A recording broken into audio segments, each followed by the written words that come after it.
성경에서 많은 믿음의 사람들이 있는데 가장 하나님을 사랑했던 사람을 한 사람만 우리가 만약에 뽑으라고 한다면 여러분은 누구를 뽑고 싶으세요? 가장 하나님을 사랑했던 사람 딱 한 사람. 많은 사람이 있죠. 저는 오늘 아브라함을 뽑고 싶어요. 왜 아브라함을 뽑고 싶냐 하면 아브라함이 하나님을 정말 사랑했던 것은 하나밖에 없는 독자 이삭을 하나님께 번제로 드렸잖아요.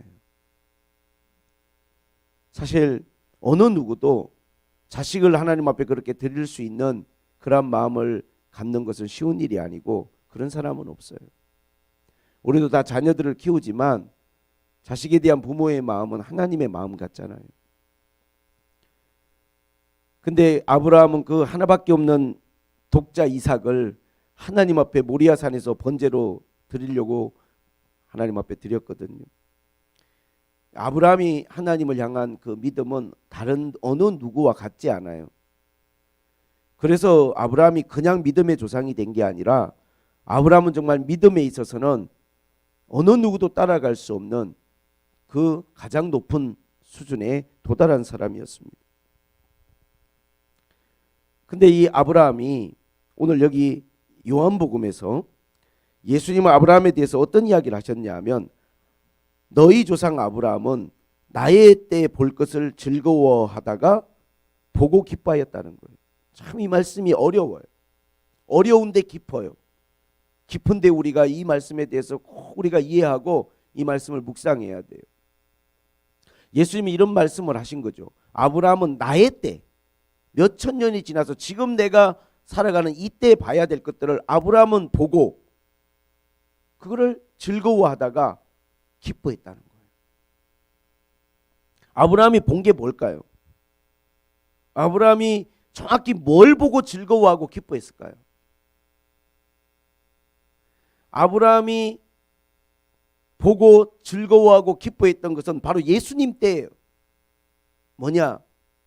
사실 아브라함을 통해서 메시아가 이 땅에 태어난다는 걸 아브라함이 본 거예요. 예수 그리스도가 누굽니까? 마태복음 1장 1절에 아브라함과 다윗의 자손 예수 그리스도예요. 아브라함은 예수 그리스도를 본 거예요. 메시아를 본 거예요. 나라는 보잘것없는 사람을 통하여 예수 그리스도 메시아가 이 땅에 오게 될 것을 보았고 그 메시아를 통하여 많은 영혼들이 주님 앞에 돌아오는 것을, 많은 영혼들이 주님 앞에 구원받는 것을 아브라함은 보았어요. 그것이 아브라함이 얼마나 즐거움이고 그에게 큰 기쁨이었는지 몰라요. 갈라디아서에서는 어떻게 표현하고 있습니까?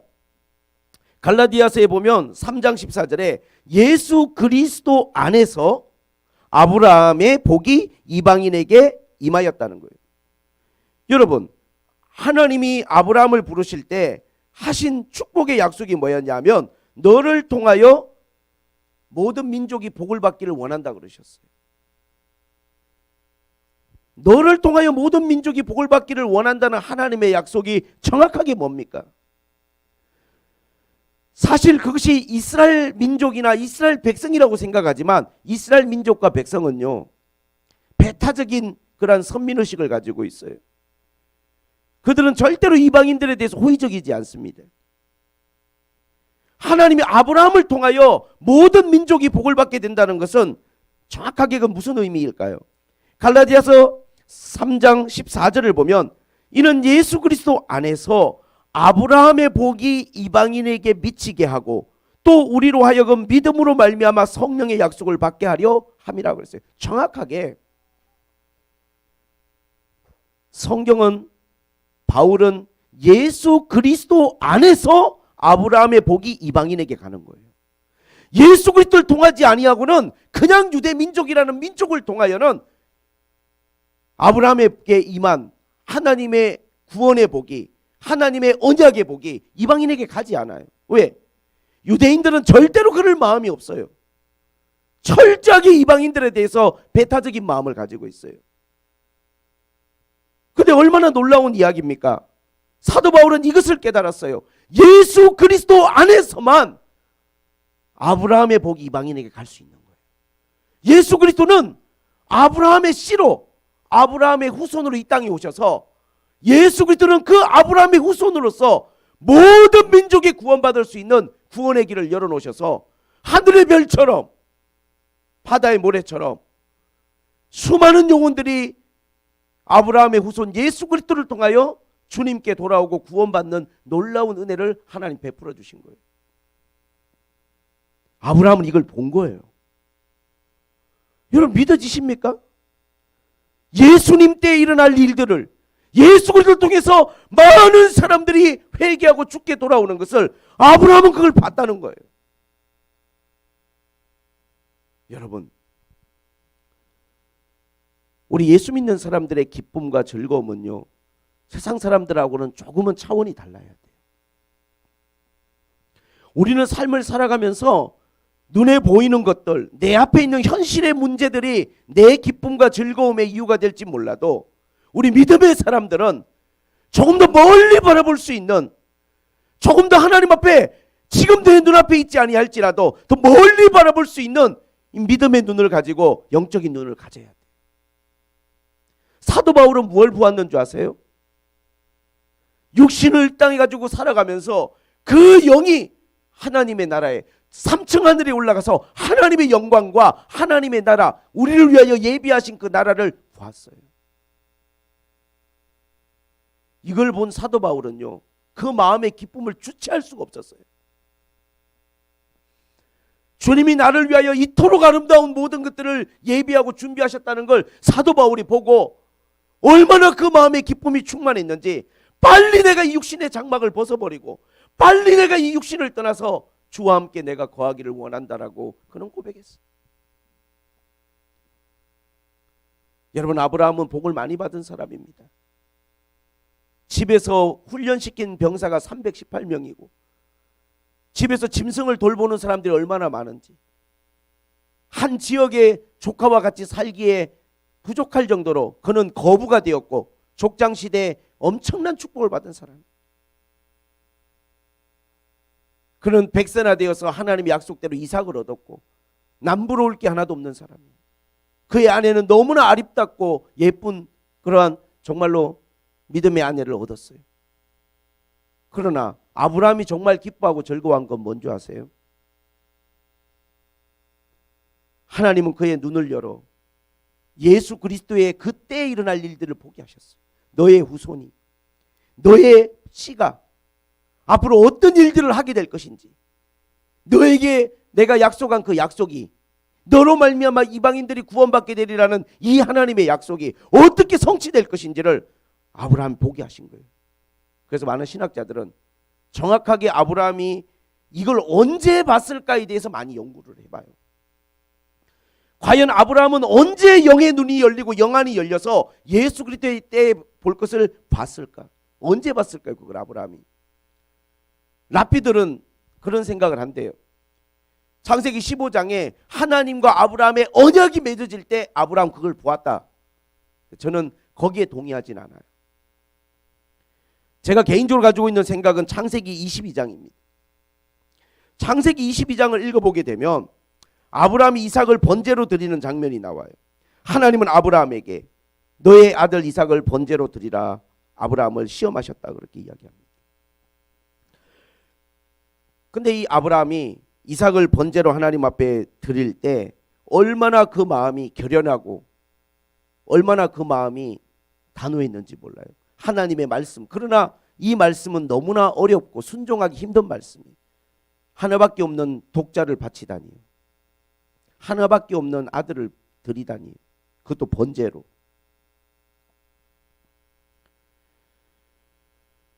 제가 이번 주에 어떤 미술전에 갔다가 렘브란트 이야기를 듣고 제가 마음에 많이 감동이 돼서 한번 찾아서 봤어요. 렘브란트가 이 장면을 딱, 그러니까 성경의 많은 이야기들을 하나의 장면으로 딱 캡처한다면 아주 인상적인 장면 중에 구약을 대표하는 장면이 아마 이 장면이 아닐까 싶어요. 여러분 나중에 밝은 데 가서 여러분 잘 찾아보시면요, 이 그림 속에 렘브란트가 이 빛과 어둠을 통하여 묘사하고 있는 게 뭐냐면 여기에 아브라함이 있어요. 아브라함은 너무나 그 표정이 지금 단호하고 심각해요. 그리고 지금 천사는 아브라함의 손을 잡았어요. 아브라함의 손에 칼이 들려있는 손을 딱 잡았습니다. 그래서 아브라함의 손에서 칼이 지금 떨어진 거예요. 천사가 너무 다급하게, 성경 읽어봐도 그래요, 급하게 불렀어요. 아브라함아, 아브라함아, 네 아들 독자에게 칼을 대지 마라. 근데 여기서 놀라운 것은 이삭이 너무나 편안한 자세로 그냥 제단에 누워 있습니다. 여러분, 어떤 분들은 그런 이야기를 했어요.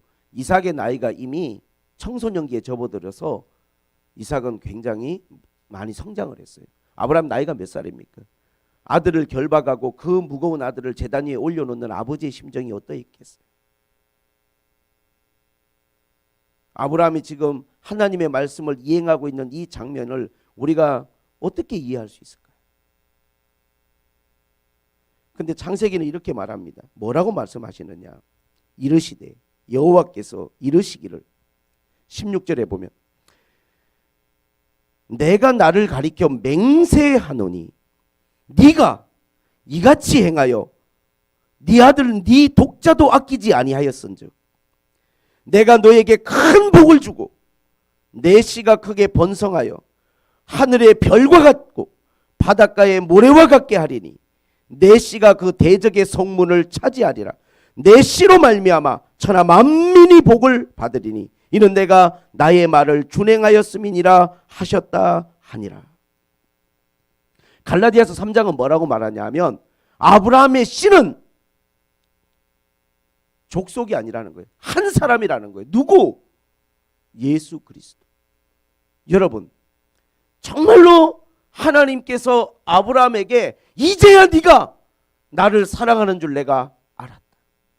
네 독자 이삭까지도 아끼지 아니하였은즉 내가 너에게 큰 복을 주고 너의 씨가 예수 그리스도,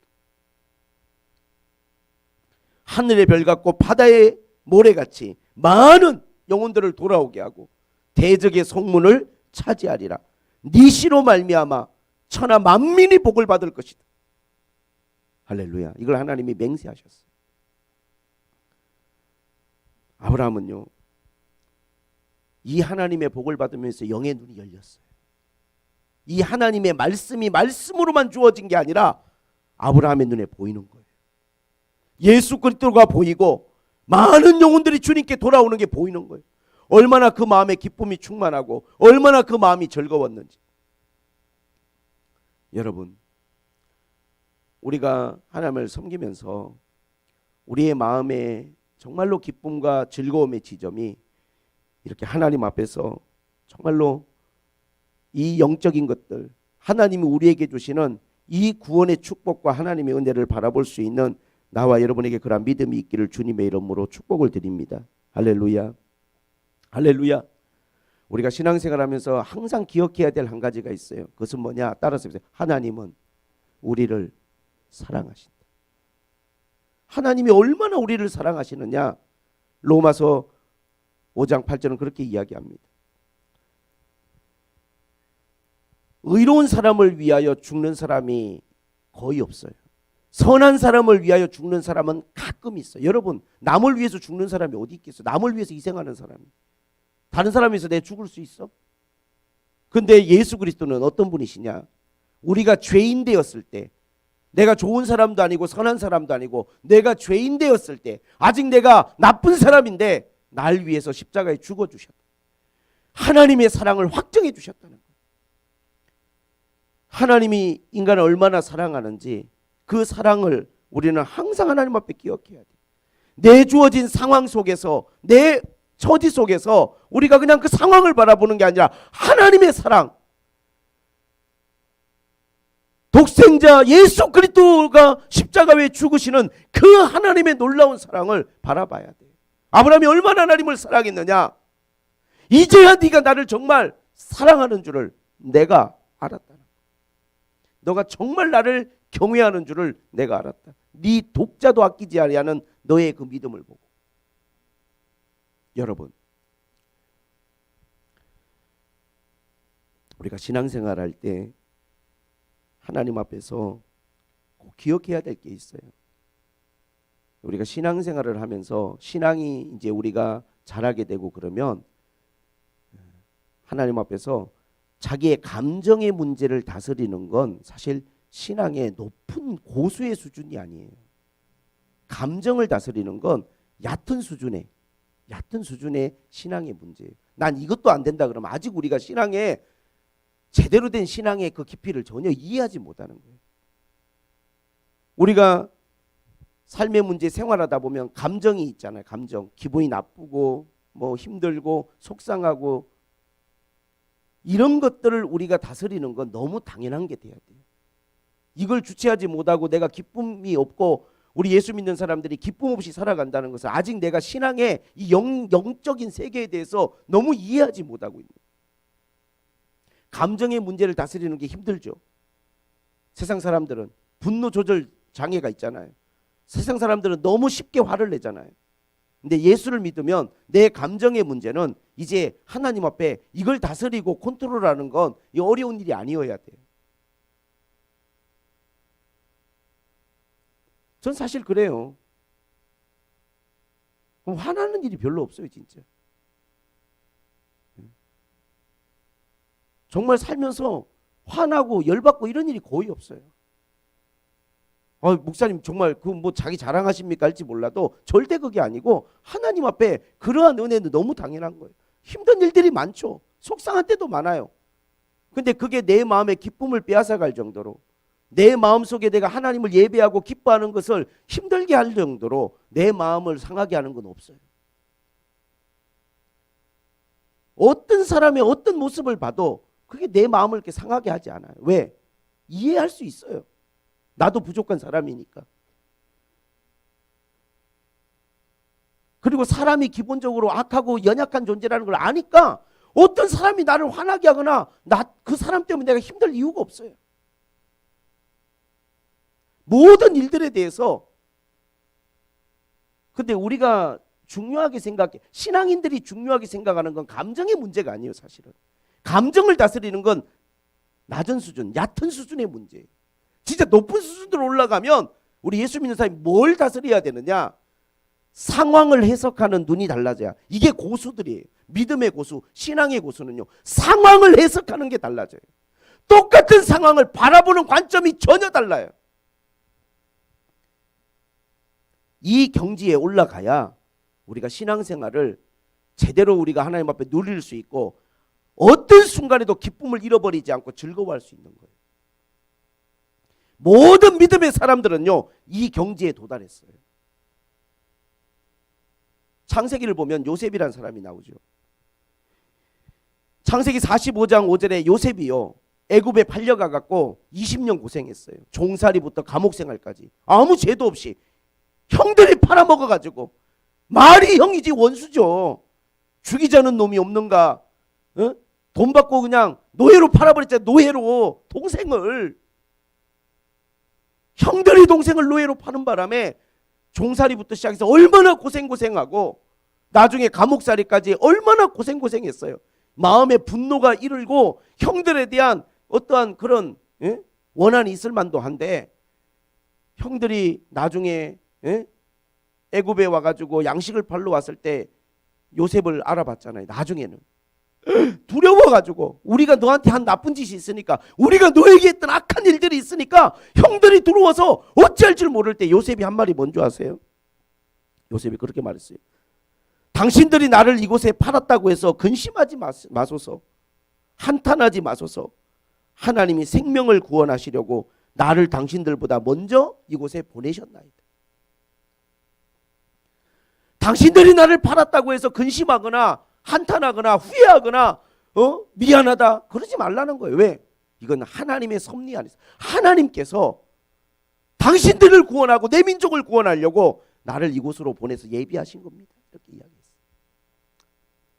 진짜 믿음이라는 건 뭐냐면요, 어떤 상황을 받아들일 때 그것을 갖다가요, 그 상황을 그냥 있는 그대로 인간적인 마음으로 받아들이는 게 아니라 하나님의 눈으로, 하나님의 시각으로 그걸 바라보고 해석하고 받아들일 수 있어야 되는 거예요. 그래야 마음의 평안이 깨지지 않고, 그래야 마음의 기쁨이 사라지지 않는 거예요.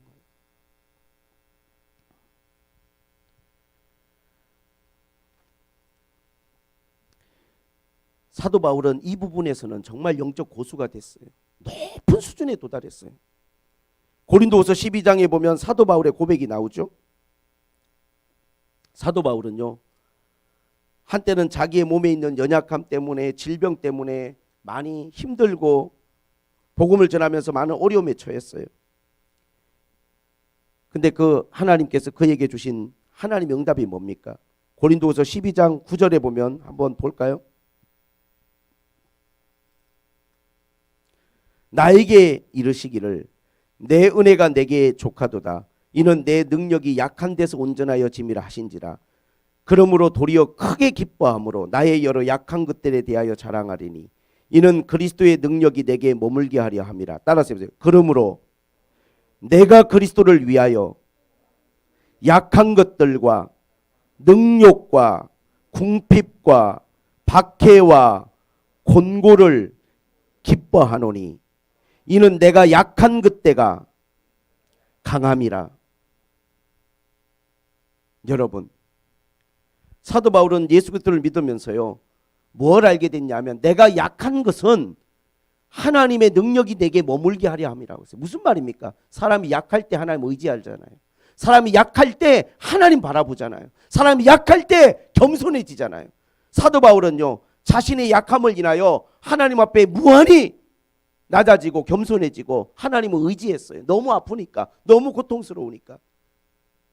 그렇게 하나님 바라보고 의지했던 그 상황들이 나를 나대게 하고 하나님의 능력이 내게 머물고, 그러고 나니까 나의 여러 그냥 다른 것들, 그냥 몸이 아픈 것만 말고 여러 약한 것들, 뭐 몸이 아픈 것뿐이겠어요? 능욕당한 거, 남들이 막 나를 갖다가 무시하고 욕 보이는 거, 그것뿐이겠어요? 궁핍한 거, 돈이 없어갖고 쪼들리고 배고프고, 이거 박해를 받는 거, 공고를 당하는 거, 이런 것들도 다 기뻐하겠다는 거예요. 내가 약할 때가 강함이 된다면 꼭 내 눈이 아프고 내 몸이 아팠으면 내가 하나님 앞에 기뻐하는 게 아니라 내 모든 삶의 약한 것들, 핍박을 당하고 공고를 당하고 궁핍하고 능욕을 당하고 이런 것들도 내가 다 기뻐하겠다는 거예요. 예수를 믿는다는 건요, 사실은 나에게 다가오는 어떤 상황들을 이거 어떻게 해석하고 바라볼 수 있냐는 거예요. 우리는요, 좋은 일이 있으면 좋아하고 힘든 일이 있으면 힘들어하고, 너무 단순한 거예요. 그거는 그걸 해석할 수 있는 능력이 있어요. 해석할 수 있는 능력. 이게 나에게 어떤 의미가 있고 왜 하나님이 나에게 이러한 시간들을 주시고 왜 나에게 이런 연단의 시간을, 이런 힘들고 어려운 시간들을 주셨는지를 올바로 이해하고 깨닫고 나면요, 하나님 앞에 이게 엄청난 기쁨이 되고 즐거움이 될 수 있는 거예요. 아브라함은요, 이삭을 번제로 드릴 때 진짜 기쁨에 하나님 앞에 놀라운 은혜를 깨닫게 됐어요. 예수 그리스도의 때가 보이는 거예요. 내 시가 어디까지, 메시아까지 이어져서 그 메시아를 통하여 많은 영혼들이 구원받는 것까지도 아브라함의 눈에 보여지는 거예요. 우리는 그러한 비전의 사람이 되고 우리는 그런 영적인 것들을 바라볼 수 있는 사람이 돼야 돼요. 너무 내 눈앞에 있는 현실의 문제, 점수를 몇 점 맞고 뭐 돈이 월급이 얼마가 들어오고 뭐가 어떻게 됐고 저떻게 됐고, 이 살아가는 삶의 문제는요 항상 오르락내리락이에요. 오르락내리락. 여기에 여러분이 감정이 편승하면요, 예수 믿는 기쁨과 즐거움을 누릴 수가 없어요. 이 오르락내리락 하는 것은 당연히 그냥 삶의 어떤 하나의 주어진 과정으로 받아들이는 거예요. 뿐만 아니라 이 상황들을 영적으로 해석하고 바라볼 수 있는 그러한 능력까지도 우리에게 있어야 되는 거예요. 사도 바울은 그 이후에요, 쓴 모든 서신에서 뭐라고 썼습니까? 빌립보서 4장 4절, 주 안에서 항상 기뻐하라. 내가 다시 말하노니 기뻐하라. 기뻐할 것밖에 없는 거예요. 어떤 상황도 어떤 순간도 하나님 우리를 사랑하시는 것에서 여러분 분리될 수 없어요. 어떤 것도 하나님 사랑에서 끊을 수 없는 거예요. 이거를. 하나님이 우리를 사랑하신다는 이 엄연한 사실, 이 놀라운 진리만이 우리에게 존재하는 거예요. 근데 나는 왜 이렇게 힘드냐? 나는 왜 이렇게 어렵냐? 그래서 하나님의 능력이 내게 머물고 하나님의 은혜가 내게 머물고 나로 하여금 하나님 교만하지 아니하고 나로 하여금 잘못되지 않도록 하나님 우리에게 주시는 거예요. 저는 많은 분들과 성경 공부를 하거나 또 상담을 하거나 목사님 왜 이렇게 힘든지, 왜 이렇게 제가 요즘 이런 시간들을 보내고 있는지 그거를 잘 해석하실 수 있는, 그걸 영적으로 해석하실 수 있는 여러분들이 능력과 실력을 가지셔야 우리가 믿음의 고수가 될 수 있는 거예요. 삶이라고 하는 건 그러잖아요. 가끔 제가 바둑 이야기를 하지만 수가 낮은 사람은요 아무리 봐도 이 바둑판 안에 그 수가 안 보여요. 생각을 오래 하고 장고를 했다고 해서 그 놓는 수가 답이 아니에요. 내 수준이 낮으니까. 고수는 뭔지 아세요? 13수 앞을 내다보고 있는 거예요. 13수 앞을. 내가 이 수를 놓게 되면 그 다음에 어떤 일이 벌어지고 그 다음에 내가 이 수를 놓게 되면 어떤 일이 벌어질 것인가를 13수까지 내다보니까 한 수를 놓을 때 다 앞을 내다보고 놓는 거예요. 그게 절대로 고수를 이길 수가 없어요. 하수가. 인생의 고수가 되셔야 돼. 믿음의 고수가 되셔야 돼요. 어떤 상황이 우리에게 있더라도 뭔가 하나님의 그 은혜 안에서 멀리 내다보고 내 현재의 시간들을 바라볼 수 있는 이 믿음의 눈을 가져야지. 그냥 좀 뭐 좋은 일이 있을 때는 했다가 좀 힘든 일이 있으면 왜 하나님인데 이런 일이 생길까, 이렇게 우리가 생각하고 살아간다면 어떻게 이 기쁨이 우리 안에 항상 머물 수 있겠어요?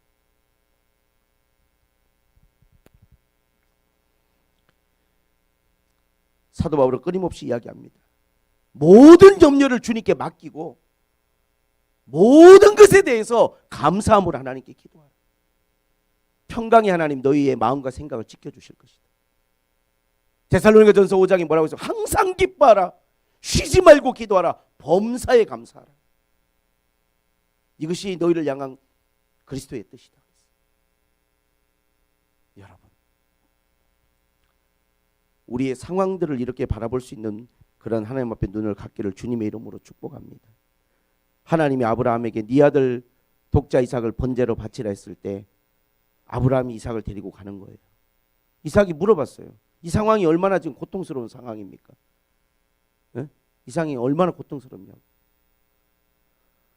아버지, 근데 예배를 드리러 가는데 재물은 어디가 있어요? 다 준비했는데 재물은 어디 있습니까, 아버지? 그때 아브라함이 뭐라고 한 줄 아세요? 재물은 하나님이 다 예비하고 준비하시니까 걱정하지 마라. 상황이 좀 어렵더라도 하나님이 준비하시고 하나님이 다 예비하실 거라는 믿음을 가져봅시다. 상황이 어려울지라도, 좀 상황이 어렵고 힘들지라도, 그래서 누군가가 두려워하고 불안해할지라도 하나님이 준비하실 거야. 하나님이 계획하고 계실 거야. 믿음대로 되는 거예요. 아브라함이 그 독자 이삭을 바치는 것을 하나님이 막으시고 아브라함이 눈을 이렇게 돌려서 보니까 숯불에 재물이 걸려 있잖아요. 여호와 이레. 하나님이 다 준비해 두신 거예요. 우리의 미래는요 하나님이 다 준비하시는 거예요. 저는 기본적으로 그러한 믿음과 신앙을 가지고 있어요. 그래서 무슨 인생에 대해서 내 계획 없이 대책 없이 살라는 건 아니지만 하나님을 신뢰하고 하나님이 내 모든 인생을 계획하고 계시고 나는 오늘 하나님 앞에 최선을 다하고 충실하고 하나님을 인하여 기뻐하는 것이 지금 내가 해야 될 일이에요.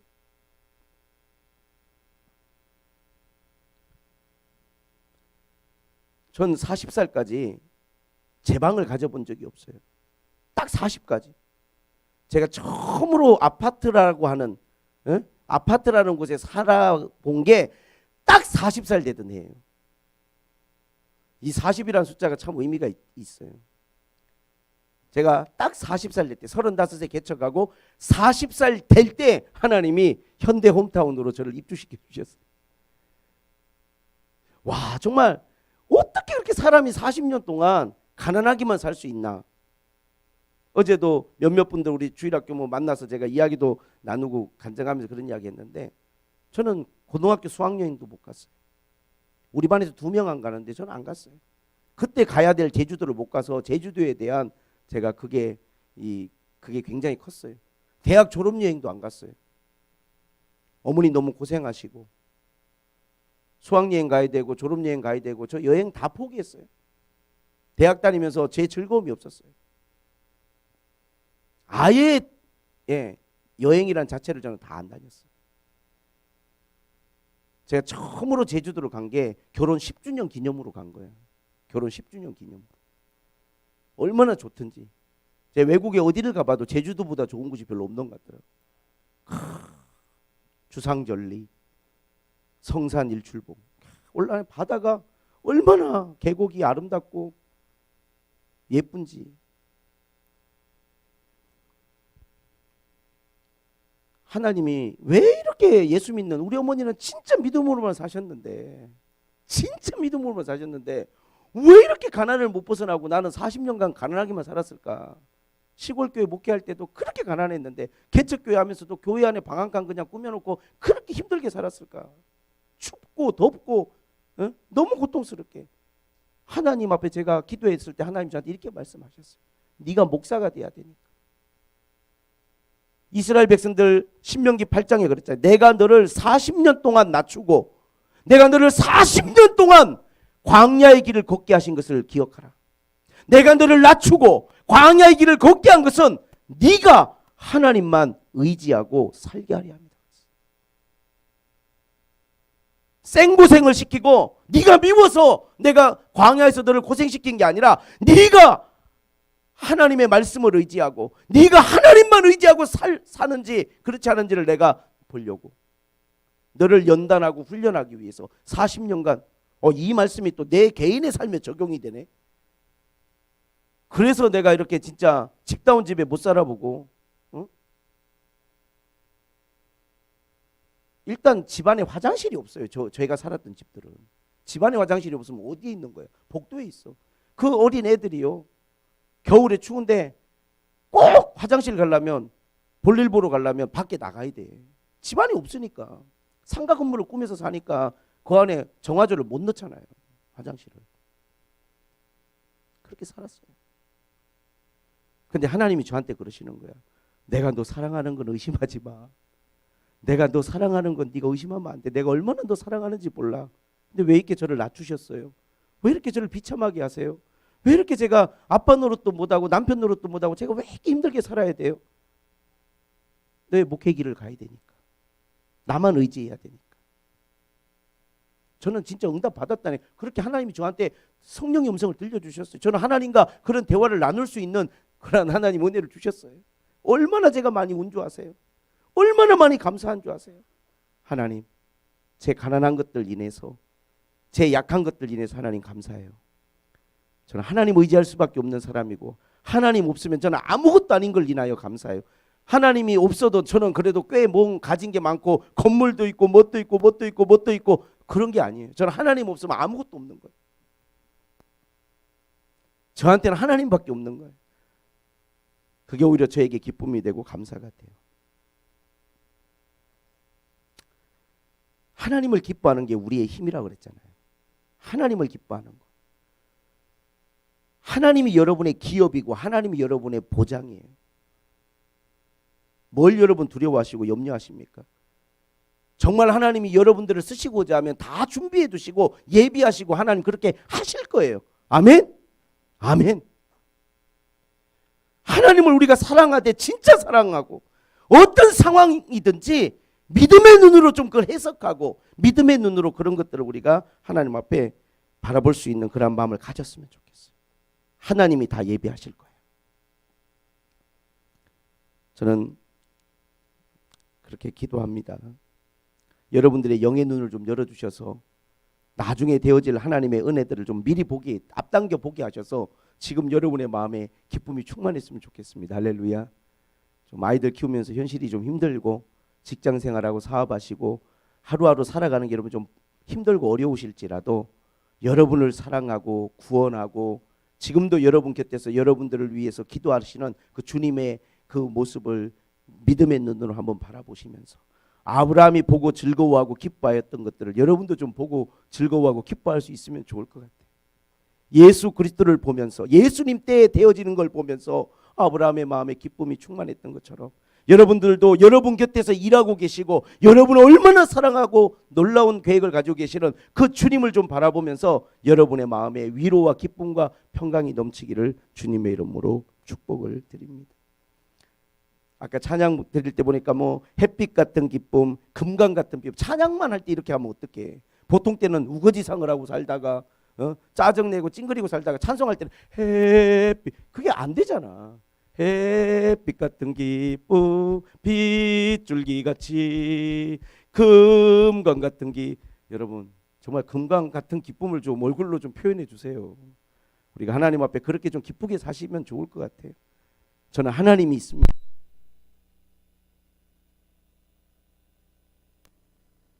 아멘. 할렐루야. 이 아브라함의 기쁨이 여러분의 기쁨이 되기를 축복합니다.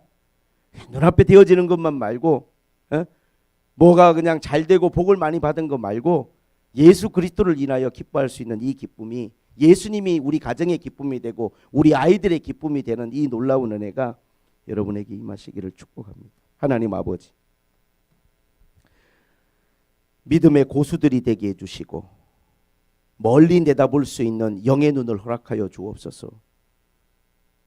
감정조차도 주체하지 못하고 다스리지 못하는 얕은 신앙이 되지 않게 하시고 내 감정을 다스리는 걸 뛰어넘어 상황을 해석하는 눈이 달라지게 하시고 나에게 주어진 시간들을 주님의 눈으로 바라보고 믿음의 눈으로 바라보고 멀리 바라볼 수 있는 영의 눈을 허락하여 주옵소서. 믿음의 사람들은 보이는 것만 본 게 아닙니다.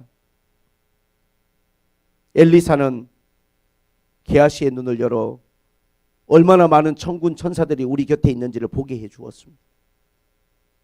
하나님 아버지, 우리가 아니면 어느 누구에게도 허락되지 않은 이 영적인 것들을 저희들이 볼 수 있도록 사랑하는 성도들의 눈을 열어주시고 그 놀라운 것들을 바라보면서 기쁨이 충만하고 바울이 기뻐했던 그 기쁨이 내 기쁨이 되게 하시고 아브라함의 기쁨이 나의 기쁨이 되게 하여 주옵소서.